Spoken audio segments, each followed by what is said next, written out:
All right, welcome back for D2, brand new video here on the second channel. And we just had another Champions League wrap up in Japan at the Champions League Miyagi, which did have some pretty wild results. I mean, looking at the decks that dominated, it was a lot of Dragapult and Gardevoir, which is very interesting considering, decks like Gardevoir, were supposed to be gone after rotation, but nope, they're still here. Now, they were playing in a format that didn't have the Team Rocket set, but they had the Heat Wave Arena set, I think. So they are playing in a format we're never really going to ever play in since they had half of Destined Rivals to play with. They just didn't have all the Team Rocket cards yet. But we're going to look at the results today, look at the top 16 decks here. Tord was also playing in this Champions League, so we're going to kind of look at also what he played. He didn't do as well this time around, unfortunately, but we're still going to take a look here at what decks were played, what lists look like, because there was a lot of, honestly, it was kind of a boring meta. We're going to look at it regardless and take a look at what decks did well, because this could have an indication as to what will perform well when the Destined Rivals meta gets here. Before we do get in the video, though, if you're new here to the second channel, make sure to subscribe down below. We're on the road to 23K subs. Let me know what you think of the results down below in the comments, and I'll leave a link to Limitless to check them out. So, the winning deck here is by Shun Ito, who won with Dragapult EX. No new cards from Heatwave Arena. It's just like a classic Dragapult list we've been seeing, playing the Budu. The heavy Dragapult line does have the Dusknoir in there. The big thing, I guess, is like the Blood Moon, which a lot of Dragapult lists have been playing Blood Moon right now as a way to counter stuff like Milotic, but also gives you a really good late-game attacker versus Terra Box, which can actually swing that matchup in your favor. There's no unfair stamp in this build, though. There is the Sparkling Crystal as the ace spec. That's like the one difference in this Champions League winning list. But Dragapult was able to take down the tournament, and it was a pretty classic Dragapult list. There's only one candy as opposed to two, which usually Dragapult plays. Also a couple TM Evos, not leading into Budu as much, I guess. And it was able to beat Guardy in the finals. Yeah, Gardevoir made it to the finals. This Guardy list, though, is a bit different than the ones we've been seeing recently in this rotation. There's no Drifloon in at the deck. It's actually opting for triple Monkey Dory, and also the one of Screamtail. But yeah, no Drifloon in here. Does have the Clefairy. Clefairy X obviously is one of the best cards in Gardevoir because it lets you hit Dragapult for weakness. It lets you do some pretty crazy things in that matchup. Especially you can attack with Mew EX against Dragapult and copy Phantom Dive. There's really crazy plays you can make with Gardevoir. But Dragapult was able to win the tournament, so it was able to beat Guardy in the finals. I don't think Drifloon really would have made a difference, to be honest, in that matchup. Again, you have Clefairy. You don't need to use Drifloon against Dragapult with Gardevoir nowadays because of the Clefairy. But it's an interesting list how it doesn't run the Drifloon at all, because you think Drifloon would be good to have, but they were just like, nah, don't need Drifloon. There's a couple of Morty's Convictions. There's no Arven in the deck, no Boss, no Turo, just straight draw supporters. Just trying to be as consistent and gas as possible, I guess. There's no Boss or anything in there. It does have the 2 Counter Catcher as the Gus, and then the Screamtail.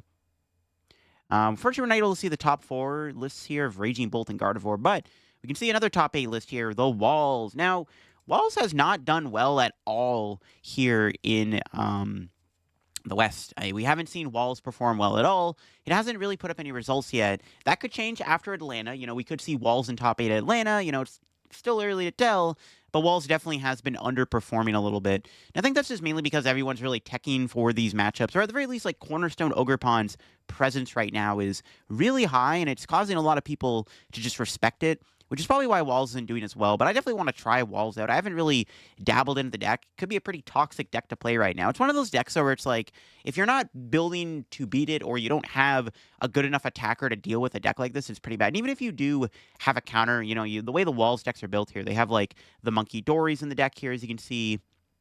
The Monkey Dories are in the deck. There's what, 2, 1 in there. There's the Pokevital A, which is a very interesting ace spec. Every time I've hit a wall deck recently on the ladder since rotation, they've all been playing Heroescape. Pokevital's really good in this deck. I know it's a bit of a meme as one of the worst ace specs. Actually really good in here, though.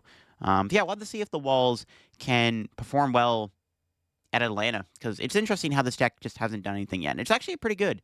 Maybe it's just people are just respecting it too much, or maybe the deck is just that bad. I don't know. But it was able to get top 8. Walls are really popular in Japan. I mean, we saw the Fukuoka Champions League was infested with Walls. There was a lot of Walls there.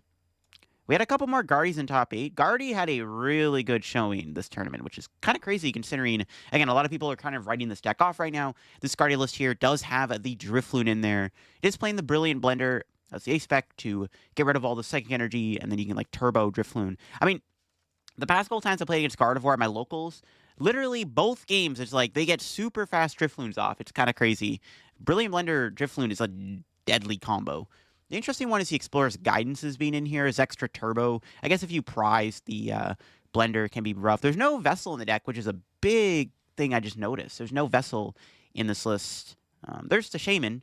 Shaman's a pretty good addition to Gardevoir. Yeah, Gardevoir kind of is weak to bench sniping, so Shaman's pretty good. But yeah, there's the Drifloon in there. It's another Turbo Guardian. I mean, I guess at this point, it just basically is Turbo Guardian, the way it's played.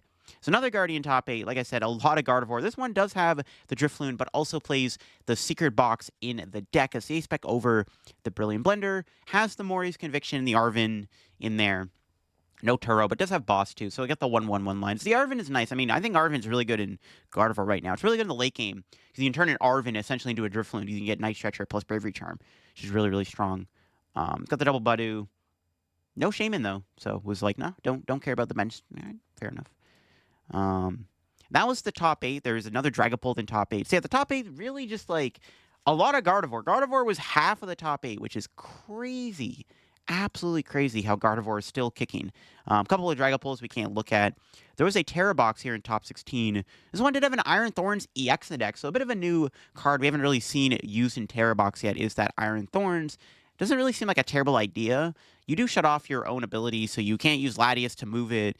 You can't Fez if it's in the active. You can't use Teal Dance, but this build is actually only playing the one Teal Mask Ogrepon anyways. Has a Monkey Dory in there, which, honestly, I'm kind of surprised Terra Box hasn't been looking into playing Monkey already. I think Monkey Dory could be a really good addition in Terra Box right now, but I digress. But yeah, anyways, Terra Box with an Iron Thorns. I guess Iron Thorns is really good against, like, other decks that rely on abilities. I think pretty good against Gardevoir if they can't find Counter Catcher.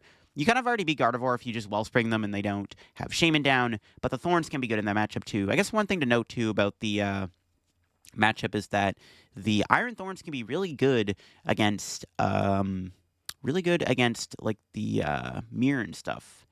To shut off the other Teal Masks, which can be pretty big. You don't shut off the Owls though. Yeah, it's interesting. I don't know. It's cool. Take on it. Another thing to note about Terra Box is that Terra Box isn't really as it might not be as popular going into this new format just because of Shaman, but there was still one in top 16. To be fair, so far we've only seen one Guardiolus play Shaman. Like, even the Dragapult list that won the tournament wasn't playing Shaman in the deck, and this is like another deck that probably would benefit from having the bench barrier. So interesting to see. Another Raging Bull we can't look at. The one standout deck that I think all of y'all are going to be excited to see. There was a Frostlass Monkey Dory deck in top 16. This is probably the coolest deck in the top 16, because everything else was just like Dragapult, Gardevoir, and, Raging Bull, stuff like that. But there was at least one cool deck in the top 16. At least the Champions Leagues are consistent with having cool decks in their top 16s. But, yeah, Frostlass Monkey Dory did good. This is the first, honestly, probably major performance for this deck ever. Even just in our side of the world, ever. This deck has not done this well before, I think, ever in a massive tournament like this. So it's really cool to see Frostlass perform so well. There is potential to this deck. It's a really fun deck to play, to have fun on the ladder, good for content. But it's, actually a legit deck. Frostlass, Monkey Dory, Budu is, a real deck in Japan. And this list doesn't really have anything super crazy in it. There's no Espathra, which we were seeing for a little bit in the Frostlass decks in Japan prior to Journey Together. This one does have the new Maractus in the deck, though, with a really good ability in the corner attack, and then has the Blood Moon Ursaluna. And the Blood Moon Ursaluna is a great late-game attacker. Has a couple Devos in there, stuff like that. Luminous Energies, 4 Iono, 4 Research, 4 Arven, just, super consistent list. And yeah, nothing really too crazy in the list. I mean, the craziest card you can say in this deck is probably the Maractus. There is a Shaman, which Shaman is an ability, but it has 80 HP, which I guess helps a little bit. You can always heal off your Shaman. I mean, this deck probably without the Shaman would be pretty good, because I don't know, I guess you don't really need the Shaman. But yeah, really cool to see the Frostlass Budu Monkey Dory deck do well. It's always a fun deck to play, and this is its first major win in major performance ever. So really cool to see that. I'm not sure this deck will do as well here. I don't know, maybe there'll be one probably in Atlanta, to be honest with you. But outside of that, I don't know if it'll go as far. But it's still cool to see, nonetheless, to see a Frostlass deck do so well. We had our first look at a Raging Bolt deck here. There's a couple other Raging Bolts above it.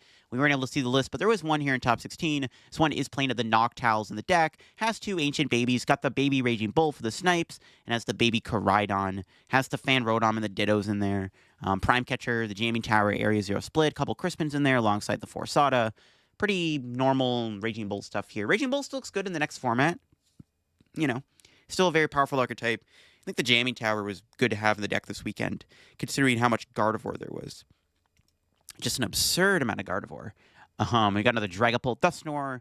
This one does have the Shaman, doesn't have the Blood Moon Ursaluna, does play Sparkling Crystal, so Brock Scouting in there, a Research, TM Evo, stuff like that. Cool to see. Yeah, so, I mean, again, we'll have to see what happens with Dragapult. Still probably the BDIF in this next format. Like, I don't know if there's going to be any new cards in Destined Rivals and the Team Rocket side things that are going to, like, completely counter Dragapult, but, you know, who knows, right? So, I don't know. Dragapult is probably just the best overall play for the tournament because it is Dragapult at the end of the day, right? Just kind of beats everything. Another Raging Bolt here. This one also pretty similar to the list we just looked at. It's got the Baby Raging Bolt, the Noctowl Engine, the Koraidon, the Crispin, Jamming Tower, Area Zero. There's a Judge in the deck, though, for a little bit of extra disruption, being able to go, like, Judge, Knockout, disrupt your opponent's hand, slow him down a little bit. Seems like a decent combo. So, yeah, it's pretty solid Raging Bolt. There's an Energy Switch in the deck, too. Something you don't usually see in Raging Bolt. But the Energy Switch is an interesting idea, for sure, to have in the deck. And then, unfortunately, we were unable to see the last Dragapult list here. But that was the top 16. Honestly, probably a pretty boring Champions League, to be honest with you. Like, the top 16 was just Gardevoir, Dragapult, and Raging Bolt. Like, there was one cool deck. You could argue, too, if you want to make the debate that Walls is a cool deck. But at least we got to see Frostlass in the top 16. Honestly, not a bad meta spread for Frostlass. I would assume the Frostlass Monkey Dory deck isn't terrible into most of the... Actually, it probably loses to Gardevoir, to be honest. So they have 3 monkeys. That's pretty tough to deal with, I think. But yeah, I mean, it's a pretty simple Champions League. Again, they had half of Destined Rivals, so they didn't really have the full set. Man, who knows? Maybe the Team Rocket cards could have made a bigger impact, right? Maybe Mewtwo could have won the tournament. But yeah, now Dragapult is probably still going to be BDIF in this next format. I think it's still, like, it's BDIF right now and Journey Together. A lot of people are saying it's actually the best deck for Atlanta, not Terror Box. I digress, but either way, it's looking like a Dragapult world we're living in going into the next couple sets. We're still going to be living in a Dragapult world. They just won the Champions League. It was pretty popular. Gardevoir looking pretty good too. I mean, just it's almost like we didn't even have a rotation. Kind of crazy stuff. Now, I do want to show off what Tord played. Tord, of course, was in attendance at this tournament. Again, he didn't do as well, unfortunately, but he did play 2 different decks. You're allowed to switch decks from day 1 into day 2. So take a look at what Tord played. So let's see here. So yeah, Tord did play Dragapult in day 1 at the Champions League. He played Dragapult. He was playing at the Sparkling Crystal. Squawk in the deck's interesting. Has the Shaman in there for the bench barrier. 2 Brocks, Scouting, 4 Arven, 3 Iono, 2 Candies, the heavy Dragapult line, a couple Budoos in there. So yeah, Tord just stuck with Dragapult in day 1, but then in day 2, he did go back to playing Terra Box, but his Terra Box list was very interesting here. He played a Terra Box deck with a Pidgeot line in it, which is something we haven't seen yet in Terra Box, but Tord does love his Pidgeots. It's a very strong card. I mean, Quick Search is a great ability. Also has a Dusknoir in the deck, too, so it's a very different take on the Terra Box deck. He's also got the, you know, the Wellspring, got a Cornerstone. Is that 2 Terapagos? Actually, there's not even any Teal Mask Ogre Punch in the deck. Doesn't play a whole lot of energy either. Yeah, it's a very interesting take here on the Terra Box, the Tord Terra Box, as we should call it. Cool stuff. So I'm pretty sure it was Tord, Rahul Reddy, Lucas Zing were the ones who played this deck to the league. Yeah, it's cool to see Tord innovate once again just with this crazy Terra Toolbox deck. It's not really the same Terra Box deck, because, yeah, there's no Teal Mask in the deck or anything. It is playing the Pidgeot on the Dusknoir. Kind of leans more to, like, Terapagos. It's almost like a Terapagos deck from, like, the past format, in a way. So you see the 2 Terapagos there at the top, and then you have the Cornerstone. I mean, look at the supporters here. You got Research, Iono, 2 copies of Brock Scouting, Turo, Briar, a couple Boss, 2 Crispin, Palpad. Trolley being the ace-specs, another big one. Just notice that. That was not a Sparkling Crystal. That was indeed a precious Trolley to set up your board. Very interesting stuff. So yeah, very cool list here by Tord. Maybe something we got to try out. There's no new cards in it from Destined Rivals. So maybe Tord's new Terra Toolbox deck, something we got to make a video on at some point. But there you go. That was the Champions League Miyagi. Again, looks like Dragapult is here to stay as the BDIF. Love it or hate it, Dragapult's just a very broken deck. And then Gardevoir did really good, which is kind of surprising to see Gardevoir do so well. Honestly, there's a good chance that these results could have an impact on Atlanta. Dragapult is already getting a lot of hype right now going into Atlanta, so now a good chance that we see even more Dragapult and even more Gardevoir now, which I feel like Gardevoir, a lot of people are maybe on the fence about bringing it to Atlanta, and honestly, after seeing these Champions League results, maybe some people are now going to be sold on playing Gardevoir to Atlanta. I'm going to do more of my meta predictions for Atlanta in like a meta predictions video I'm going to post on the channel, but still, interesting results nonetheless. Hope you all enjoyed, and yeah, if you're new to the channel, subscribe down below, leave a link to Limitless, you want to check out the decks for yourself, and peace out.